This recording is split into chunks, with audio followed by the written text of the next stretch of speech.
Are you ready for it?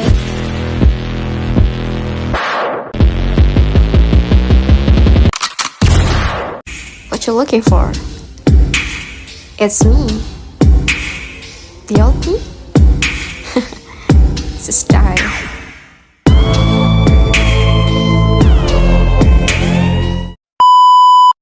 Assalamualaikum warahmatullahi wabarakatuh. Pertama-tama marilah kita panjatkan puji dan syukur kehadirat Tuhan Yang Maha Esa yang telah memberikan kita kesempatan serta kesehatan sehingga kita dapat berjumpa lagi pada kesempatan ini dalam keadaan sehat walafiat. Tak lupa kita haturkan kepada baginda Nabi Muhammad SAW salawat serta salam semoga tercurah limpah kepada beliau yang telah membantu kita, yang telah membawa kita dari zaman kegelapan menuju zaman yang terang benderang seperti yang kita rasakan saat ini. Amin ya rabbal alamin. Oke. Baik, kami dari Kelompok 5. Oke, jadi kami di sini terdiri atas 4 orang anggota. Yang pertama saya Ramadan sebagai ketua. Saya Fitriani, saya Ferlina, dan saya Novita Putera Islami. Jadi kami akan membahas terkait studi kasus pada topik pertama yaitu jenis-jenis media pembelajaran. Oke, jadi ada 6 jenis media pembelajaran yang akan kami paparkan pada pembuatan video ini. Yang pertama itu media proyeksi yang akan dipaparkan oleh saudari Novita Putera Islami. Kemudian ada media audio atau radio dan media audio visual yang akan dipaparkan oleh saudara Ferlina. Kemudian media video dan televisi yang akan dipaparkan oleh saudari Fitriani, dan yang terakhir media grafis dan media 2 dimensi serta media 3 dimensi akan dipaparkan oleh saya sendiri. Oke, baik, ada begitu banyak jenis-jenis media pembelajaran yang bisa digunakan oleh tenaga pendidik, khususnya guru, dalam memberikan pembelajaran kepada siswa-siswanya sehingga dapat membantu mereka dalam menerima pembelajaran. Jadi di sini kami hanya mengambil sedikit banyaknya, ada 6 saja. Oke, langsung saja kita masuk pada pemaparan materi untuk diskusi ini. Yang pertama, media proyeksi. Di sini akan dipaparkan oleh saudari Novita Putera Islami. Oke, baik. Kepada saudari Novita Putera Islami mungkin bisa memaparkan apa itu media proyeksi, mungkin jenis-jenis media proyeksi itu seperti apa saja, bisa dipaparkan. Silakan. Baik, media proyeksi dibagi menjadi 2, yaitu media proyeksi diam dan media proyeksi gerak. Media proyeksi diam adalah media yang disajikan dengan rangsangan-rangsangan visual dengan diproyeksikan menggunakan satu alat OHP. Ada kalanya media jenis ini disertai dengan rekaman audio, tetapi ada pula yang hanya disajikan dengan visual saja. Yang kedua, media proyeksi gerak. Media proyeksi gerak ini dibagi menjadi 2, yaitu film dan slide PowerPoint. Film adalah media yang disajikan dengan menggunakan film 8 mm, 16 mm, 35 mm dengan bagian alat proyektor. Kemudian film ini memiliki kelebihan dan kekurangan. Kelebihannya yaitu yang pertama sangat bagus untuk menerangkan proses, yang kedua menampilkan kembali masa lampau, yang ketiga dapat diperlambat, dipercepat dan diputar berulang-ulang, yang keempat mengatasi keterbatasan indera manusia. Kemudian kelemahannya yaitu penggunaannya perlu ruangan yang gelap. Yang kedua tidak dapat mencapai semua tujuan pembelajaran, dan yang ketiga biaya produksinya sangat mahal. Yang kedua, slide PowerPoint. Slide PowerPoint adalah media yang disajikan dengan rangsangan-rangsangan multimedia meliputi teks, audio, visual, video, animasi, dan lain sebagainya. Slide PowerPoint ini juga memiliki kelebihan dan kekurangan. Kelebihannya yaitu ruangan tidak perlu digelapkan. Yang kedua, dapat disajikan informasi atau materi secara multimedia. Yang ketiga, guru pengajar dapat dihadapkan langsung dengan mahasiswa. Yang keempat, mempunyai fondasi teknik penyajian yang menarik minat siswa dan tidak membosankan. Kemudian kelemahannya, yang pertama menggunakan peralatan berupa LCD proyektor dan mahal harganya. Yang kedua, memerlukan waktu, usaha dan persiapan dalam pembuatannya. Yang ketiga, memerlukan keahlian khusus dalam pembuatannya. Dan yang terakhir, siswa cenderung bersifat pasif apabila guru kurang Oke, baik. Tadi kita sudah saksikan Novita Muhammad Islami telah membahas terkait media proyeksi. Jadi di dalam media proyeksi itu terbagi lagi ya. Ada proyeksi diam, terus ada proyeksi gerak. Di mana proyeksi gerak ini juga terbagi lagi. Ada beberapa contoh yang Novita Mutiara Islami angkat, yaitu film dan slide PowerPoint. Di mana per poin tersebut memiliki kelebihan serta kekurangan yang menutupi masing-masing. Kemudian selanjutnya kita masuk pada pembahasan media audio atau radio dan media audiovisual. Nah, dari sini akan dipaparkan oleh saudari kita yaitu Felina. Baik, kepada saudari Felina saya persilahkan. Baik, pada kesempatan kali ini saya akan membawakan materi tentang media audio radio dan media audio visual. Media audio yang pertama, media audio radio. Media audio radio ini adalah media yang mengandung pesan dalam bentuk auditif atau pita suara atau piringan suara yang dapat merangsang pikiran, perasaan, perhatian dan kemauan siswa sehingga dapat terjadi proses belajar mengajar. Media audio ini juga dikatakan sebagai media dengar, yang berarti media yang isi pesannya hanya melalui indera pendengar. Dengan kata lain, hanya melibatkan indera pendengaran dan manipulasi unsur bunyi atau suara semata. Jadi kesimpulannya, media audio radio ini suatu media yang menyajikan dalam bentuk lambang-lambang, baik verbal maupun verbal, yang dapat merangsang pikiran, perhatian, motivasi, sehingga proses pembelajaran berlangsung dari diri siswa. Media audio radio ini terbagi atas dua. Yang pertama, media audio radio tradisional dan audio digital. Sedangkan media audio tradisional ini terbagi atas dua. Yang pertama itu audio kaset dan media radio digital. Dan media radio siaran. Sedangkan media audio digital ini terbagi menjadi atas dua, menjadi media optik dan media audio internet atau streaming. Berikutnya karakter media audio radio. Yang pertama yaitu memusatkan perhatian dan mempertahankan pemusatan perhatian. Yang kedua mengikuti pengarahan. Ketiga digunakan untuk melayani daya analisis siswa dari apa yang didengarkan. Selanjutnya unsur-unsur media audio atau radio. Yang unsur ini hanya ada dua, yaitu unsur suara manusia dan musik. Selanjutnya kelebihan dan kekurangan media audio radio. Yang pertama yaitu kelebihannya imajinatif dan dramatif, menarik perhatian, relatif murah, mobile, dan terakhir mengatasi batas waktu dan ruang. Sedangkan kelemahannya yaitu komunikasi hanya menggunakan satu arah untuk audio, kecuali radio yang bersifat interaktif, maksudnya tanya jawab. Yang kedua abstrak. Ketiga radio tidak bisa diulang. Terus kaset itu bisa terhapus, bisa kusut dan bisa hilang. Yang terakhir pengembangan audio yang baik banyak menyita waktu. Oke, itu tentang media audio radio. Selanjutnya media audio visual. Media audio visual ini sama dengan media 3 dimensi yang dapat menyampaikan informasi berupa suara yang dapat didengar dan gambar bisa dilihat langsung secara bersamaan. Media ini juga bisa disebut dengan media pandang. Media audio visual ini memiliki beberapa contoh, antaranya televisi, film bersuara, video castle, komputer dan CCTV. Oke, yang pertama saya menjelaskan televisi. Oke, jadi dijelaskan satu persatu ya, terkait televisi itu apa, seperti contoh-contohnya, biar lebih jelasnya terkait dengan media audio visual ini apa saja begitu.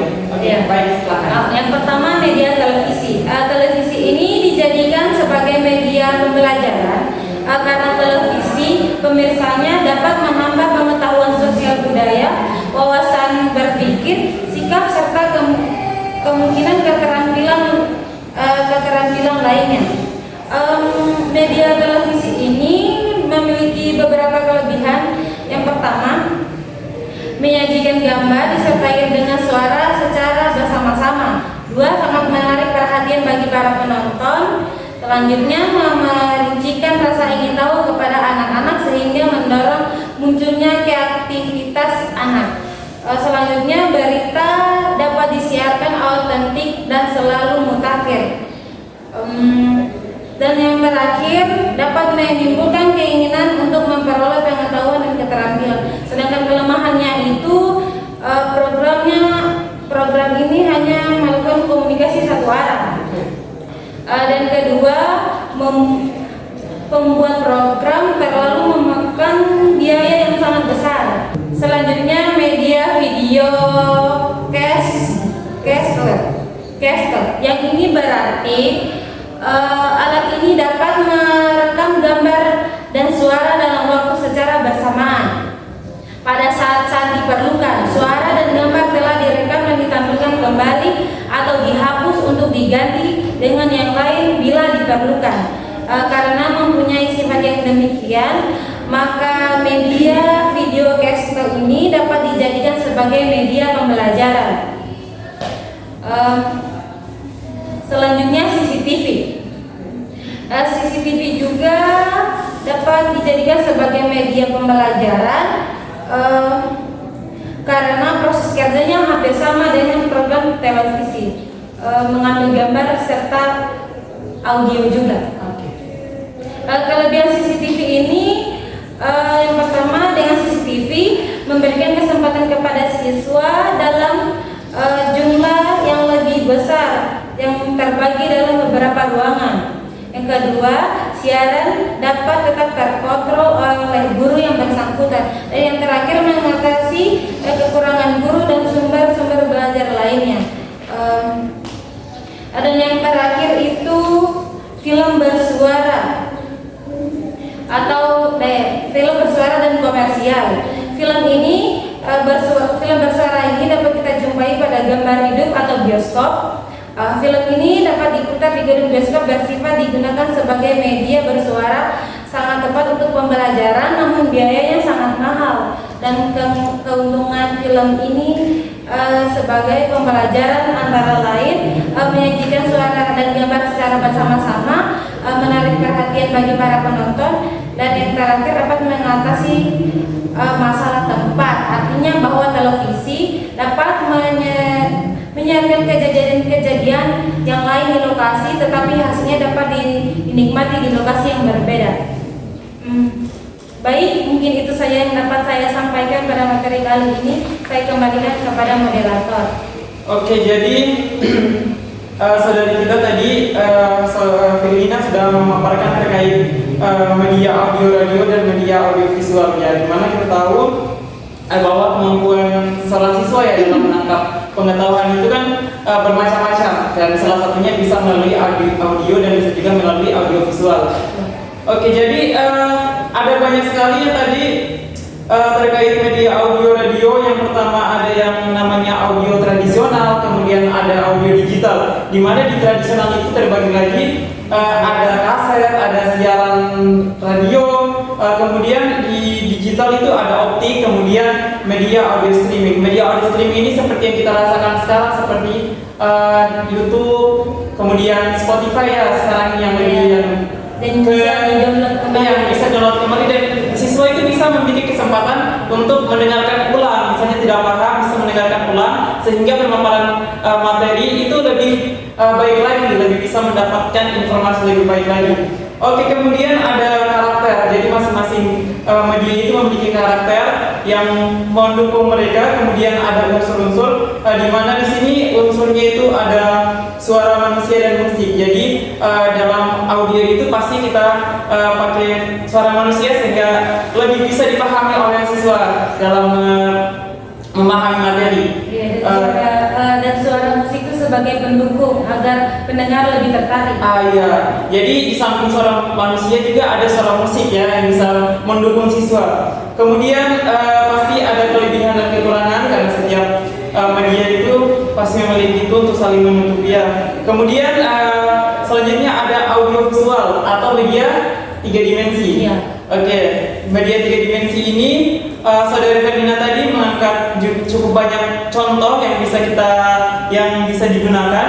Yang pertama ada televisi, kemudian media caster, kemudian ada CCTV dan video yang bersuara. Di situ siswa bisa mendapatkan informasi lewat televisi, di mana di situ ada berita, ada semuanya lah di sini yang di televisi itu.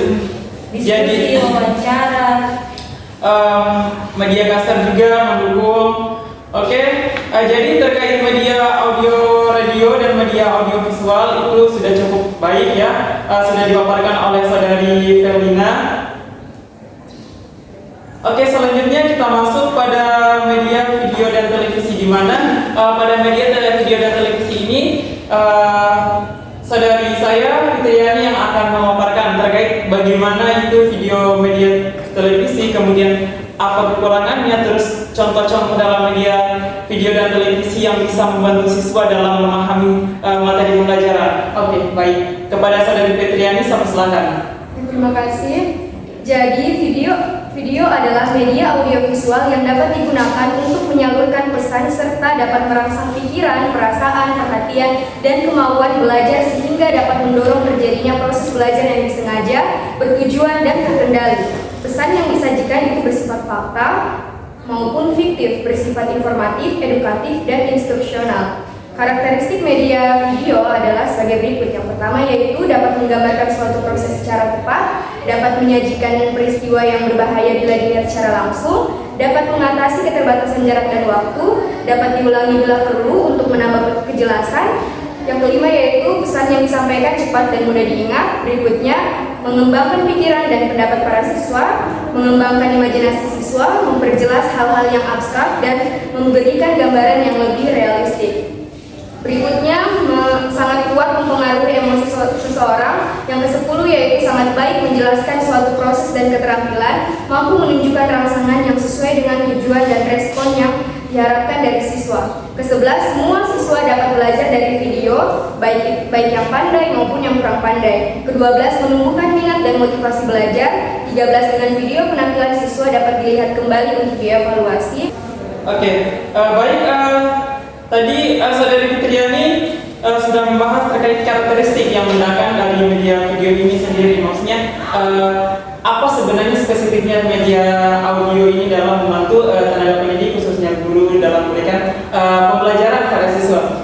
Jadi mungkin setelah karakteristiknya itu kita tahu apa segala macam itu terkait dengan media video, mungkin terkait kekurangan dan kelebihan sehingga tenaga pendidik itu bisa bisa lebih tahu lagi terkait media video sehingga mereka mampu menggunakan bagaimana menggunakan media audio dan video ini secara baik kepada siswa-siswanya begitu. Oke, mungkin bisa dijelaskan terkait kelebihan dan kekurangannya. Oke, jadi kelebihan media video ini ada 6. Yang pertama yaitu kaset video dapat digunakan kembali berkali-kali tanpa kehilangan kualitas gambar atau kualitas suara, dan video disc lambat memburuk, tidak terpengaruhi oleh kelembapan dan magnetisme, dan sangat tahan terhadap kerusakan. Ini menurut Hagbert tahun 1996. Yang kedua yaitu proses pembelajaran menjadi lebih jelas dan menarik, memungkinkan proses belajar dapat dilakukan di mana saja dan kapan saja. Ini menurut Kemp dan Dayton pada tahun 1985. Yang ketiga yaitu dapat menyajikan pesan audiovisual mendekati objek aslinya sehingga pemrolehan informasi pada pembelajar relatif lebih konkret. Ini menurut Wilkinson pada tahun 1980. Dan kelebihan yang keempat yaitu menarik perhatian pembelajar pada pelajaran. Ini menurut Martin pada tahun 1946. Yang kelima yaitu dapat menampilkan animasi seperti grafis, image, atau caption yang memudahkan pencapaian tujuan pembelajaran. Ini menurut Reiber, Lee, dan Holling pada tahun 1999. Yang keenam dapat menggunakan teknik percepatan atau yang kita kenal sebagai time lapse, program video dapat mempersingkat suatu peristiwa atau proses yang lama menjadi singkat, atau sebaliknya suatu proses yang cepat dapat diamati menggunakan efek gerakan lambat. Selain itu juga dapat dilakukan penayangan ulang atau playback dan dapat dihentikan sesuai dengan kebutuhan. Ini menurut Anderson pada tahun 1994. Yang kedua yaitu kelemahan. Kelemahan media video ada beberapa juga di sini. Yang pertama yaitu gambar bergerak terus sehingga tidak semua siswa mampu mengikuti informasi. Yang kedua yaitu video yang tersedia terkadang tidak sesuai dengan kebutuhan.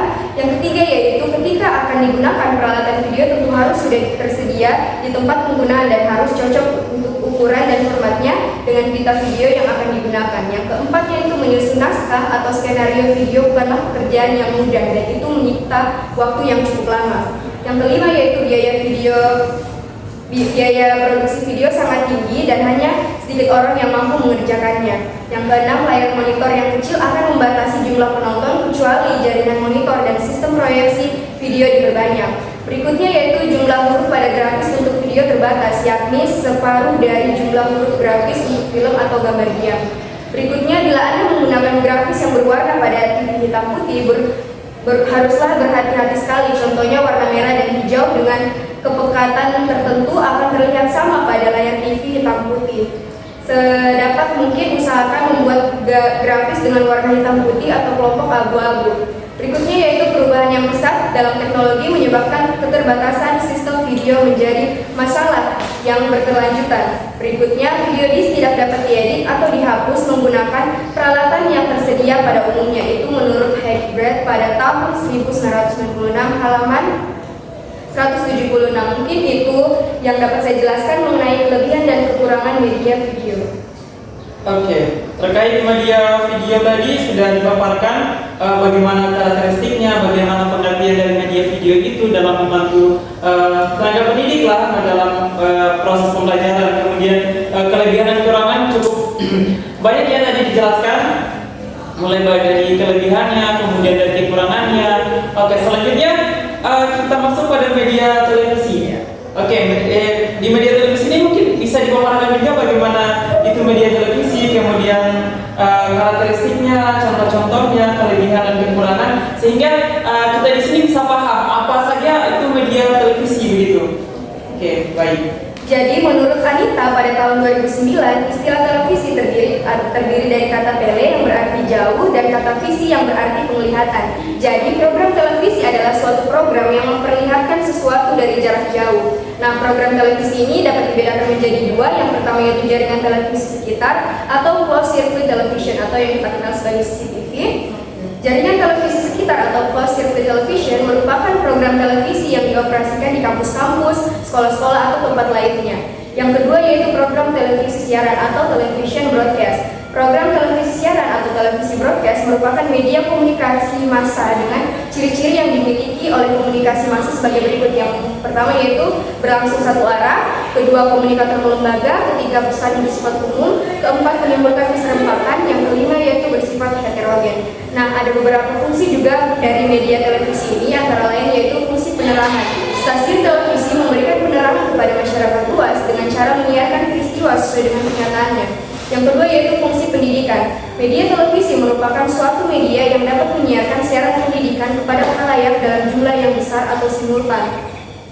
Yang ketiga yaitu fungsi hiburan. Sebagian besar alokasi acara-acara televisi didominasi oleh acara hiburan.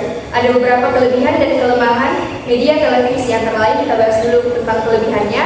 Yang pertama yaitu dapat menimbulkan beberapa jenis bahan audiovisual termasuk gambar diam, film, objek, spesimen, dan drama. Yang kedua yaitu dapat menyajikan model dan contoh-contoh yang baik bagi siswa. Ketiga dapat membawa dunia nyata ke kelas seperti peristiwa-peristiwa melalui penyiaran langsung atau rekaman. Keempat dapat menyajikan program-program yang sesuai dengan usia. Kelima dapat menghemat waktu guru dan siswa. Berikutnya yaitu kelemahan. Kelemahan media televisi yang pertama yaitu hanya dapat menyajikan komunikasi satu arah. Yang kedua, layar pesawat televisi tidak mampu menjangkau kelas besar. Yang ketiga, dikhawatirkan muncul bahwa siswa tidak memiliki hubungan pribadi dengan guru atau disebut dengan dehumanisasi. Yang keempat, yaitu guru tidak memiliki kesempatan untuk merevisi film sebelum disiarkan. Mungkin itu saja dari saya. Kembalikan kepada ketua kelompok. Oke, baik, terima kasih kepada Saudari Fitriani yang telah membahas terkait media video dan media televisi. Jadi pada media video tadi sudah dipaparkan bagaimana itu media video, terus bagaimana karakteristiknya, terus kelebihan serta kekurangan juga sudah dibahas. Selanjutnya begitu juga dengan media televisi. Pada media televisi juga tadi sudah dipaparkan bagaimana apa yang dimaksud dengan media televisi itu, terus kemudian fungsi-fungsi media televisi dan kelebihan serta kekurangannya itu sudah spesifiknya sudah dijelaskan lebih lanjut oleh Saudari Fitriani, di mana media video dan media televisi ini merupakan salah satu media juga yang membantu siswa dalam menangkap beberapa materi pembelajaran yang diberikan oleh tenaga pendidik. Apalagi sekarang masuk era digital, semuanya kurang lebih sekarang spesifik kita harus pandai memanfaatkan media-media tersebut dalam membantu kita mendapatkan pengetahuan lagi. Oke, baik, terkait sudah ada 3 media yang dipaparkan, mulai dari media proyeksi, kemudian masuk ke media audio, radio dan media audiovisual, kemudian masuk ke media video dan media televisi. Oke, selanjutnya saya akan membahas terkait media grafis dan media 2 dimensi serta media 3 dimensi. Jadi media grafis adalah media yang mengkomunikasikan fakta dan gagasan secara jelas dan keluar melalui suatu pengkomunikasian kata-kata dan gambar. Jadi media grafis ini juga bisa didefinisikan sebagai media yang menyajikan ide berupa titik-titik, garis-garis dan gambar-gambar atau simbol-simbol lain yang bertujuan untuk membesarkan atau menggambarkan suatu ide atau gagasan, data, keadaan dari suatu peristiwa. Oke, jadi media grafis ini juga memiliki fungsi dalam membantu guru. Yang pertama, fungsi media grafis yang pertama itu mengembangkan kemampuan visual, kemudian mengembangkan dari imajinasi siswa, kemudian membantu mengembangkan dan meningkatkan penggunaan penguasaan anak terhadap hal abstrak. Di mana di sini hal abstrak yang dimaksud adalah peristiwa yang tidak bisa kita masukkan dalam kelas. Ketika seorang guru dalam proses pembelajaran memberikan contoh dan contoh itu tidak bisa dihadirkan secara langsung, kita bisa melakukan melalui media grafis ini. Kita bisa membuat siswa-siswa kita untuk membayangkan bagaimana sebuah peristiwa itu terjadi. Oke, kemudian yang keempat, mengembangkan daya kreativitas siswa. Jadi melalui media grafis ini juga siswa dapat didorong untuk bagaimana cara mengembangkan kreativitas mereka. Oke, terkait media grafis juga di sini ada kelebihan serta kekurangannya.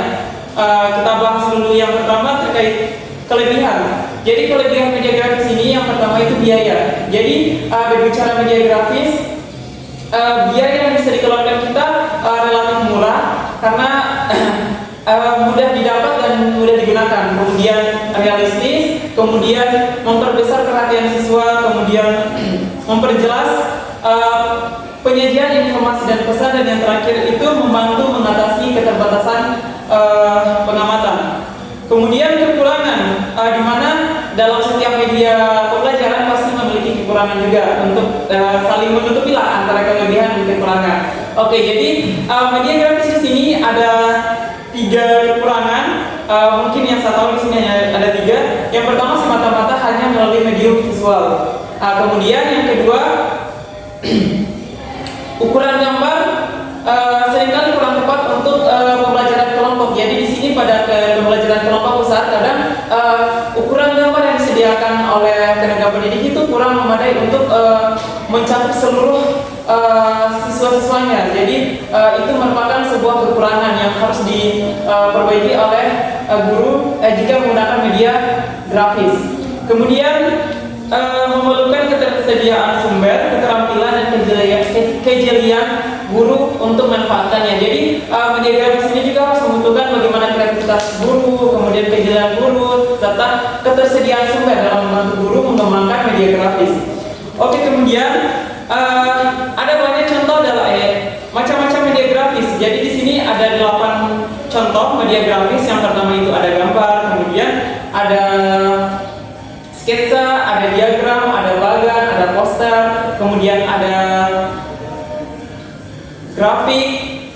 ada kartun dan komik. Jadi saya akan jelaskan satu persatu. Jadi yang pertama itu gambar atau foto. Menurut Kristanto 2013, media gambar atau foto adalah media yang tidak diproyeksikan dan dapat disaksikan oleh semua orang. Itu merupakan perwujudan dari pemindahan dari hal yang sebenarnya mengenai orang, suasana, pemandangan, curahan pemikiran, ide-ide serta hal-hal lain dapat divisualisasikan dalam bentuk dimensi.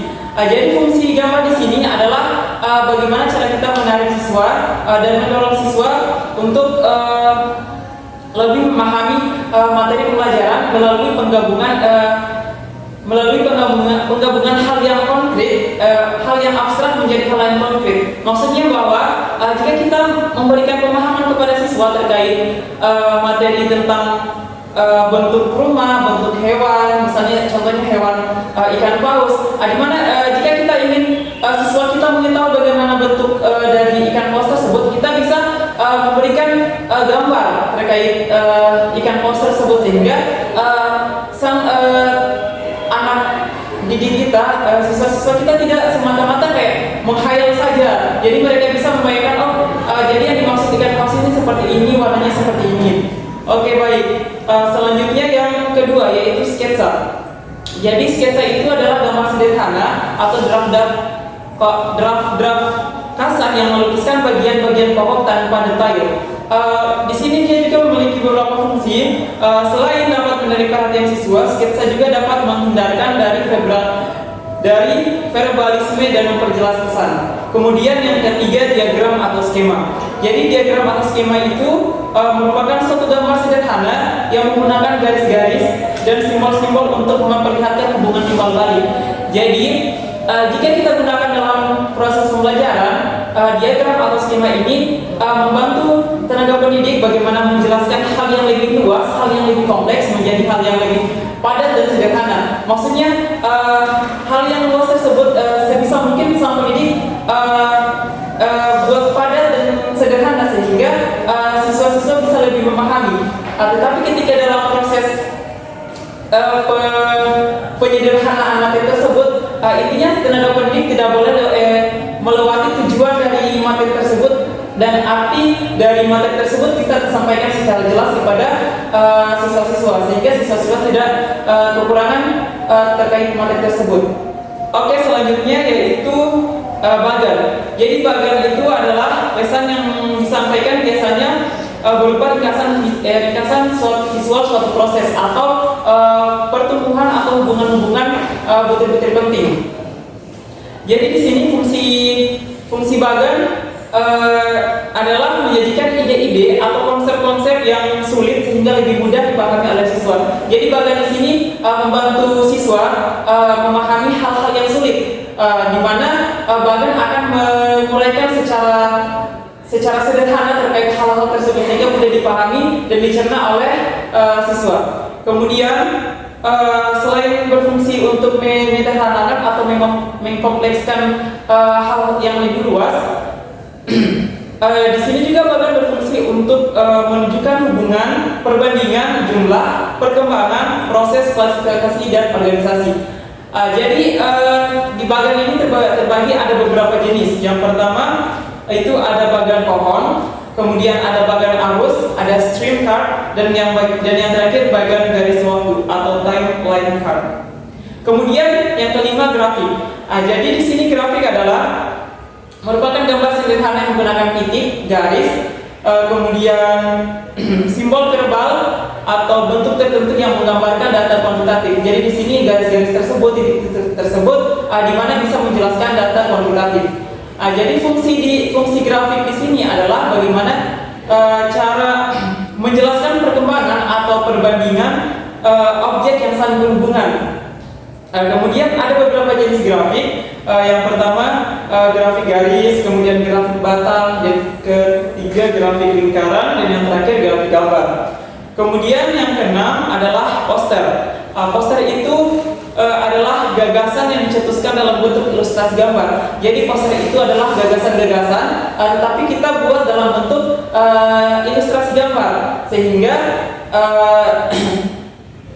pada proses penyampaiannya orang-orang akan tertarik karena di mana poster ini juga berfungsi untuk menarik perhatian, membujuk dan memotivasi atau memperingatkan pada gagasan pokok, fakta atau peristiwa tertentu. Kemudian ada kartun, di mana kartun adalah gambar interpretatif yang menggunakan simbol-simbol atau yang menggunakan simbol-simbol untuk menyampaikan suatu pesan secara cepat, ringkas kepada suatu objek, situasi serta peristiwa-peristiwa. Kemudian yang terakhir komik. Komik adalah suatu bentuk media grafis yang mengungkapkan berbagai karakter dan menyajikan suatu cerita bersambung dalam urutan yang dihubungkan dengan gambar, berfungsi untuk menghibur kepada pembacanya. Jadi di sini komik itu di mana memberikan, selain memberikan kita pengetahuan, juga dia menjadi sisi sebagai hiburan kepada kita ketika kita membacanya, di mana di situ ditampilkan gambar-gambar dari cerita tersebut, sehingga itu membuat kita bisa menjadi sebagai hiburan.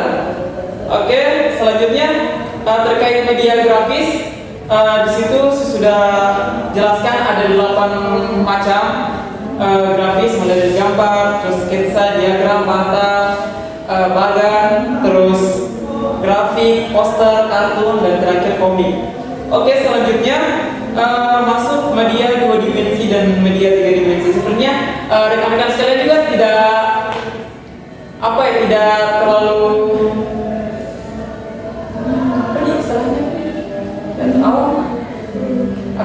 mungkin rekan-rekan sekalian terkait media 3 dimensi dan media 2 dimensi sudah tidak awam lagi ya di kita ini, karena dari SMA, dari SD mungkin kita sudah mengenal apa itu media 3 dimensi dan media 2 dimensi. Jadi media tersebut juga itu merupakan salah satu jenis media pelajaran yang digunakan oleh tenaga pendidik, bagaimana mereka memberikan tersebut untuk membantu siswa memahami sebuah materi pembelajaran. Oke, jadi media 2 dimensi, yang pertama saya akan menjelaskan media 2 dimensi. Jadi media 2 dimensi itu adalah media yang hanya memiliki ukuran panjang dan lebar saja. Nah, jadi di sini dia tidak bervolume. Contohnya itu ada peta, gambar, kemudian media 3 dimensi adalah media pembelajaran yang dapat menyampaikan pesan dengan ciri-ciri bertekstur serta memiliki tinggi, lebar, dan bervolume. Jadi di media 3 dimensi ini ada 3 media, yaitu ada media relia, model, dan boneka. Jadi media relia adalah benda nyata yang ada di sekitar kita yang bisa digunakan guru untuk memberikan penjelasan yang lebih dalam lagi terkait materi yang diberikan kepada siswa. Jadi kita bisa contohnya kita masuk terkait biologi, tumbuh-tumbuhan, kita bisa ambil daun, ambil semuanya lah. Akar. Kemudian model adalah tiruan 3 dimensi dari berbagai objek nyata yang terlalu besar, terlalu kecil, terlalu jarang, terlalu mahal, dan terlalu kompleks untuk dibawa ke dalam kelas dan dipelajari siswa dalam aktivitasnya. Jadi di sini siswa juga bisa memiliki kesempatan untuk memahami materi dengan cara guru memberikan langsung objeknya. Terkait materi tersebut bisa memberikan langsung objeknya sehingga siswa juga bisa lebih paham.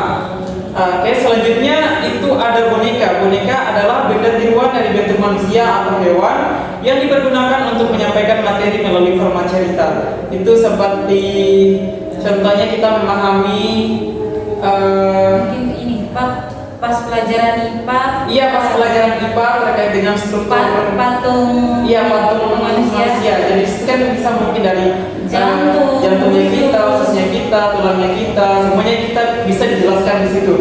Dan kita bisa tahu letaknya di mana ya. Oke, baik. Jadi media boneka juga dikelompokkan ada 4 jenis, yaitu boneka tali, boneka tangan, boneka jari, dan boneka tongkat.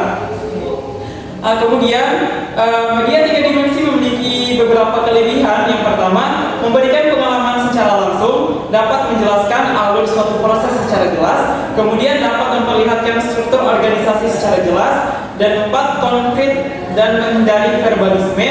Adapun kelemahan media 3 dimensi adalah tidak bisa menjangkau sasaran dalam jumlah yang besar, penyimpanannya memerlukan ruang yang besar dan perawatan yang rumit, dan yang terakhir membutuhkan waktu yang lama dalam pembuatannya. Oke, baik, demikian pemaparan dari media grafis dan media 2 serta media 3 dimensi dari saya. Oke, jadi tadi kita sudah jelaskan, sudah paparkan terkait media proyeksi, media audio, kemudian media video, media grafis, dan media 2 dimensi dan media 3 dimensi. Jadi demikian hasil pemaparan dan hasil diskusi dari kelompok 5, lebih dan kurangnya mohon dimaafkan. Wabillahi taufiq wal hidayah.